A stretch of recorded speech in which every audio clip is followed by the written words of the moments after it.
Hi everyone. So I'm going to be talking today about open stories, a project I'm starting to work on, has been an idea and slowly growing, and hoping to get some initiative on. This is intended to be a more interactive session. So I'm going to ask you to participate, make comments, suggestions. This is one of the few times I will say comments are appreciated, hopefully as long as they're constructive. If you say this is a terrible idea, that'll not be the best. In order to bribe you with to participate a little bit more, I do have stickers. To be entirely disclosure, they are my employer stickers, Ubiquity Press, an open access publisher. But I got some resist paywall stickers. So I got a handful of open kitten stickers. These are quite popular. So if you participate, shout out some answers, go to the mic, you can come and get some stickers at the end. So fair deal. What I want to do is there'll be times where you're welcome. If you have something short to say, you're welcome to shout it out. I'll go ahead and repeat it just so we know everybody can hear for any accessibility issues, and then also for the recording. If you have more of a long comment, would really appreciate it if you would go to the mic, because I won't be able to repeat that. But if you're like maybe a sentence max. All right. So what is Open Stories? It is a project seeking to collect success stories of open advocates and practitioners in order to show that an open, successful career is possible. So why do we need this? As I think the majority of the room, if not every single person, recognizes that researchers see open as a risk. There are a handful of researchers who have done a great job of this, and they're success stories, and so if we could gather and collect all these stories, it could be a way of convincing people that it's not that risky. There's concern about not getting promotion and scooping, so this could dispel some of those concerns. It reframes the conversation from risk to success, which I think is important, that often we have very negative framing when we talk about open issues. So this is a way of reframing it in a positive light that's about how open can benefit your career. Usable examples for both advocates and librarians. As a former librarian myself, it's really helpful to have an example that a faculty member, researcher, student can connect with. And that's also why it's so important to engage researchers with stories of those they identify with. I think we have a couple amazing stories out there, but if you're at an institution where you don't feel you identify with those case examples, maybe it's a case example from an Ivy League school, but you're at State University, that doesn't always have the same connection. Maybe somebody's working in a different field, so you're like, well, that works for that field, it worked for them. But by providing stories that people can identify with based on career level, institution type, discipline, country level, that could potentially be a catalyst. And so some of these stories already exist.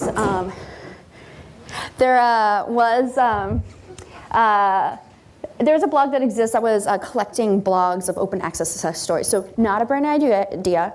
Don't want to entirely reinvent the wheel by leaving these out. So part of it would be to collect these examples. I think my hair doesn't like the mic. I'll just try not to, yeah, we have a short amount of time. There's already some open scientists have blogs discussing their success. So these are already out there we can gather. There's also talks, such as Erin McKiernan's being open as an early career researcher. These things already exist. So first step is to gather them.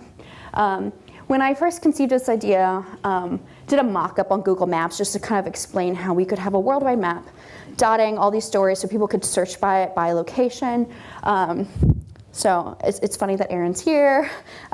So one example is, if someone were going down to Mexico and examining it, they would find Erin's story based on location. Another example that has since come up between now and then is the OER world map. This is based on OpenStreetMap data. I think it looks great. It can function in a very similar way. It's open source, so if anyone potentially wants to collaborate on a website, we could really use that as a base. And so this is one example of where, when you click on it, this is actually a person. A lot of the ones here are projects, institutions work, organizations, and individuals without photos. So this was a really good example that I happened to click upon. And so that highlights it, and you can go deeper into the profile. So that's one example of this something similar already existing. Stories ideally would be searchable by location, discipline, language, institution type, and career level in order to find what people identify with, what they're seeking. That it can be helpful to not just learn about a U.S. researcher maybe who got tenure, but somebody in your own country, or someone who's at your institution type rather than an R1 institution. But what else should be included? Oh, I left, anyway. So does anyone have any suggestions that I'm missing of those 5? We used the first side list because I forgot institution type on the second. But does anyone have anything that you think is missing from that list? 8. Oh, sorry. 8? Okay.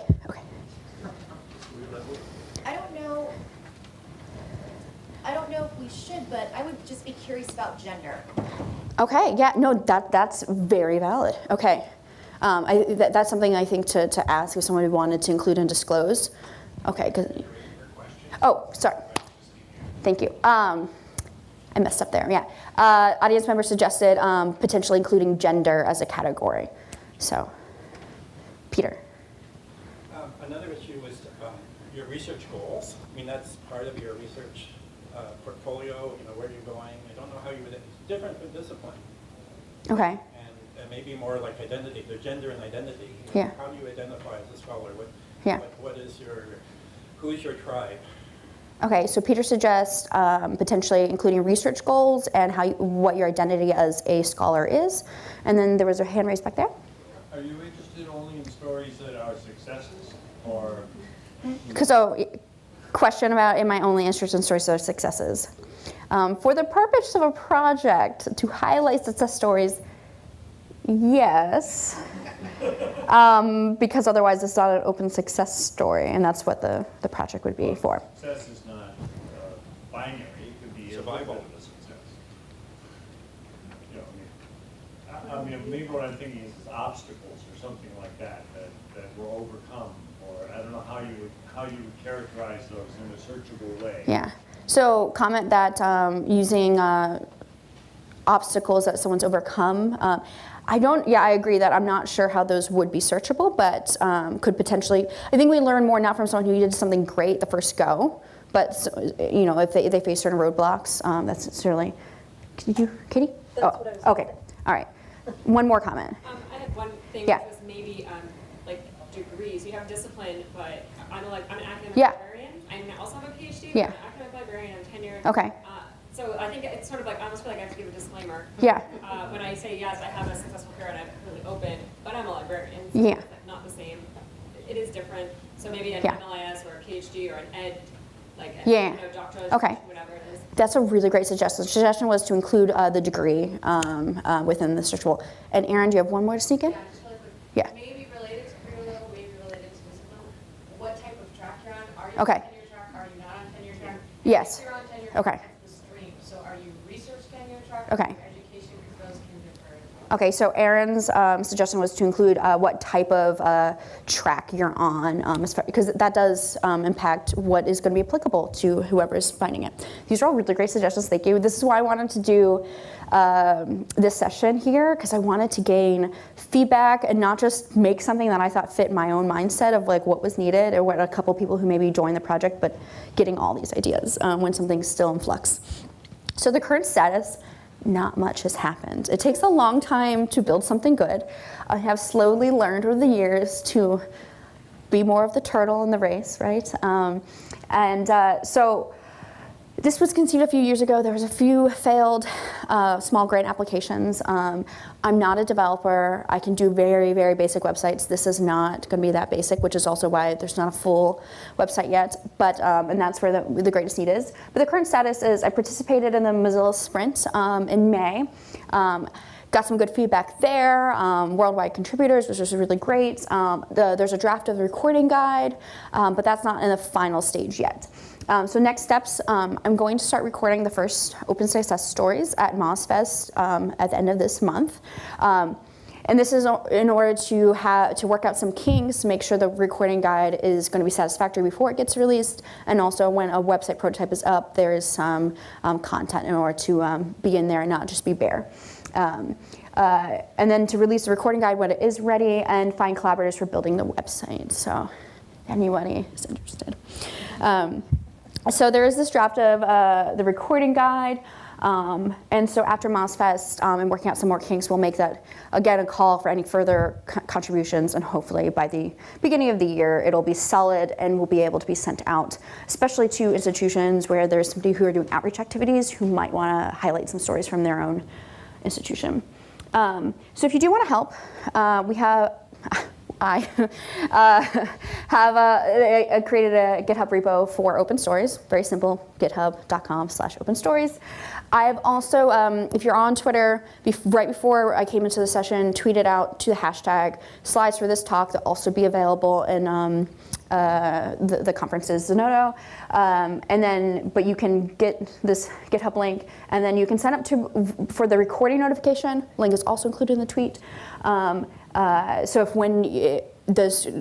it's basically the one-time email of when the recording guide is ready and available. You get an email, get invited to help contribute. And if anybody is interested in working on something at the earlier stages in the next couple months, if you are great at websites or want to help create or have experience with recording, maybe want to help include best practices, would love to hear from you. And that can be direct or through GitHub, depending on what you feel most comfortable with. But I primarily want to spend the session, and we got about 7 minutes. We gave us 10 extra minutes. Oh, okay. So 7 minutes to talk and then more discussion. Okay, well, we're going to leave right into the discussion. But I want to use the majority of this time for actual conversation and discussion. This is a project that's in development. I'm not an expert on this. This is not something to showcase, and I think we benefit the most at conferences by actually spending the time together and talking among each other and learning and sharing rather than just blurting out. So these are some prompts. So constructive comments again. So what am I missing? But constructively, please. What would you recommend for the recording guidelines? Perhaps you've done oral story collecting before and you have some good suggestions to include. How can this be expanded to help you? I'm coming very much from the mindset of a librarian who would love to collect stories, and how it could be useful for my outreach and education and be able to highlight stories similar to my own faculty. And that's often when I make resources in my head, that's who I feel most akin to. But if anybody, you might have your own situation where you think adding this area might be more helpful. What are your ideas for crowdsourcing stories? So far, I think it would be great to have recording booths at some conferences. MozFest will be the first one. OpenCon could be a great one to collect some great stories of early career researchers. But do you have any other suggestions? Potentially an open access week recording booth at an institution, but that's a lot of extra time and labor, and it depends on the institution if that'll be appropriate. And just overall, how can this be improved? Would love for you to use the mic. And let's just have a conversation for the next 7 to 10 minutes.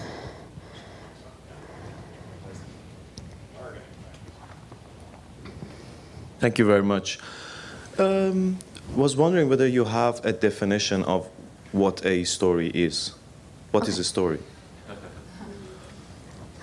The reason why I ask this is because I'm involved in a project. We are collecting case studies in relation to research ethics and research integrity. After some time, we realized that, okay, what do we mean when we talk about a case? What is a case? A case can be a historical case, a case can be a fictional case, a case can have several elements. How do we define a case? And that helped us a lot in relation to being a little bit more specific. And I was wondering whether you've had developed, whether you've like first thought about it, and second, developed a kind of definition of what you mean with a story. Yeah. Sometimes I forget my philosophy training and defining my terms. I've only actually been asked, not yet about what is a story, but that's a really valid question, but asked what do you mean by success? Because that can really vary and be different. As far as story goes, in my own head, that is the story of an individual's progress and their career and how very more personal telling about themselves rather than something just factual, but like a storytelling, the way you would maybe shorten and condense your career story of how you came to where you be and how open helped you get there. But that, I think that it is important to define success and both story, and that needs to be clearly defined, or show examples of maybe what that can include while allowing some flexibility. I'm not 100% sure though, because my definition is just mine and I don't want to exclude anything, so maybe it would be really helpful to do an initial draft and then ask for contributions from others to expand upon that and include any potential examples. I really like to find, in this situation, because it's a little vague, we don't want to constrict it too much. I do think highlighting, okay, well, here's 3 to 5 examples of what is success or what is story. So that way people can maybe find themselves in it. They can identify, like, okay, well, then I have a story because I fit that, rather than just some words, I think could be potentially helpful. Just a clarification, are you also planning to link out to existing stories on the web? Oh yes, so gathering, so things like Erin's talk that she gave, there's our YouTube video, can grab that. That's a really good example. People who've written blogs, linking to that, don't need to totally reinvent the wheel there. If people feel more comfortable writing a blog post, that can be linked. I think often hearing from people's own voices can be particularly helpful, but don't need to redo everything. Something already exists or someone's putting up somewhere else, we can just grab that. So if you could, sorry, come up. So I keep thinking about librarian wardrobe, which I've never contributed to, but they keep having ambassadors at different conferences and stuff. And we all, okay, I'm sweeping generalization, but a lot of us have phones to record these. Yep. So, but I mean, then there's accessibility issues and also quality issues. I get that, but I don't know. Just a suggestion to find your ambassadors at different places. I think that's a great idea. For any context for those who are not familiar with librarian wardrobe, you can check it out, I believe, librarianwardrobe.tumblr.com. I think that's the link. But basically it's photos of what just different photos of librarians, because there's a very stereotypical idea of what librarians look like. And so this is to move away from those stereotypes, provide examples like this is what we all look very, very different. And some people look like punks and some people look like the traditional cardigan wearers that we have stereotypically in our minds. So, but yeah, the ambassador program, I think, could be a good idea. It doesn't take much to do decent quality recording. You can do that on a nice digital camera even.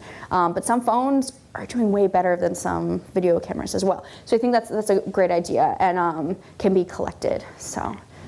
Yeah, my question is following up on the definition of story and definition of success is what's the definition of open? So I think we're pretty much, because I mean, there's a lot of degrees to that. I mean, you have open access publications, open data, open code, to the point where you can have your open online notebook update. But I mean, there's degrees to that. So how open do you have to be? Because I mean, there could be people who are really open science advocates who will meet here or in the, but there's actually scientists that took little steps and maybe deposited a preprint and had a lot of success with that.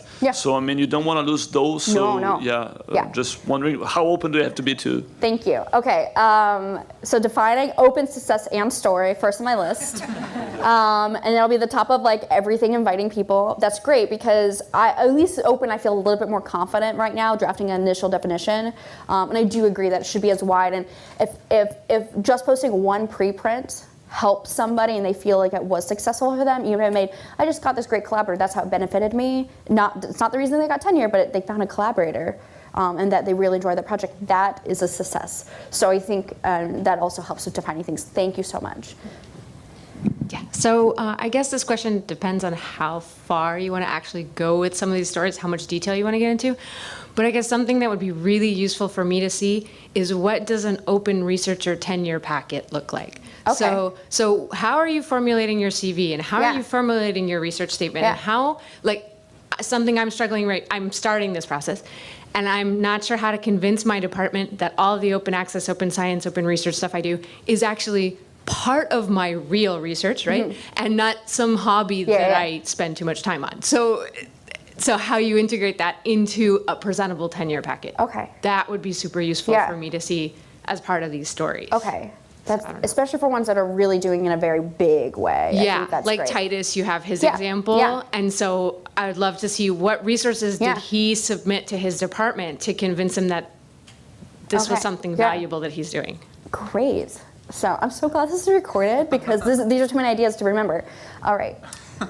Just similar to what our definition of open is, going back to what things should we be creating metadata fields for. I think that would be a useful one for me, is to say kind of what, is this open science, but even more granular, like, right, is it publication in a fully open access journal? Is it green, depositing in my institution repository? One question I get a lot, and this might relate to early career people, is open ETDs. I'm a librarian that works with our graduate school. So did, all of this fear around, oh wait, what do you mean this is going to be out there? And how long can I put this in an embargo? So success around open ETDs would be really good for early career people and pre-career people in some senses. I think that is something like, if you're doing, because I've run dissertation and theses workshops, or when you're trying to tell people like why they should be OA, having an example of a few students. And I had one, and I think this is why the stories also matter to me so much when it comes to educating my students and faculty. Not currently, I'm not a librarian right now, but in the past I had a undergraduate student whose thesis was made open and discovered by a professor of the Grenoble School of Management, and he asked to include it in his class teachings. That's huge, and it was great to be able to tell like all future students that, but that was so rare that I had that story. So, okay. So I mean, there's stories and there's stories, and then there's publications, and to a certain extent, in creating a research project, like. You have a plan, you have an execution, you create a lab book, or you have a process book, you're going forward, and that, having that process book of your journey to be an open scientist for this particular project could be of interest to a much broader community than just the tenure review committee, and having the discipline to reflect and document how you're being an open scholar. Okay. Now we have I'm working with the Inclusive Media and Design Center at Ryerson, and developed this tool from the hospitality sector. It creates a digital scrapbook. So you comment on your day. You have a 90-second snippet. That's in the moment, top of mind.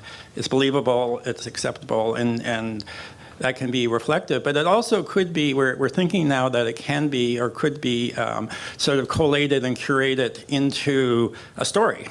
Okay. There's many documentaries where you have the repeated interview of the person over time. And that's so this type of medium where as the person is going on the journey saying, starts up, this is what I'm trying to do. Okay.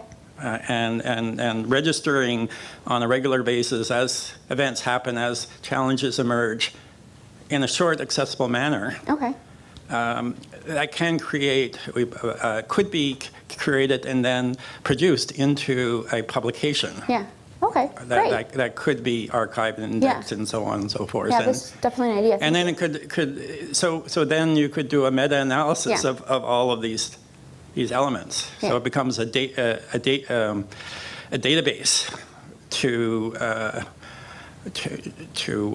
represent in a real, authentic way how these different people navigated the barriers.